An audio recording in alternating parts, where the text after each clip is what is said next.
O'sha biz kutgan kunlar keldi va nihoyat kecha yukni ortib yo'lga chiqdim. Yarim kechasi kelayotgan paytimda mashin yo'lga ketayotgan paytda o'ziga o'chdi mashin. O'zidan o'zi o'chdi. Mana shuga tepadan o'chishni boshladi. U keldim, yurib keldim, mana bu yerga chekkaga kelib to'xtadim keyin.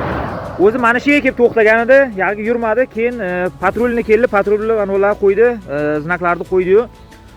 Mana shu yerga bir itarib, mashinani itardi-ku, chekkaga olib qo'ydik keyin. Xullas endi mashin yonmayapti.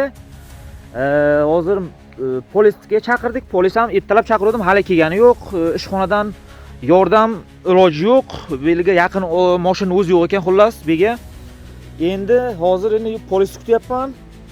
Polis kelsa agar evakuator bilan keyin servisga olib borishim kerak. Nima bo'ladi, nima qo'yadi bilmayman. O'zi yog'ni kam bo'lsa dedim, yog'ni soldim, yog' ham natija bermadi. Предохранительlarni alishtir dedi, ularni alishtirdim. Boya bir 7 kilometrdan borib olib keldim o'sha narsalarni. Natija bermayapti. Endi bitta shu evakuator bilan ustaxonaga olib boramiz. Bilmayman nima bo'ladi. Hali yuk ham bor, yukni ham tushirish kerak edi Italiyaga.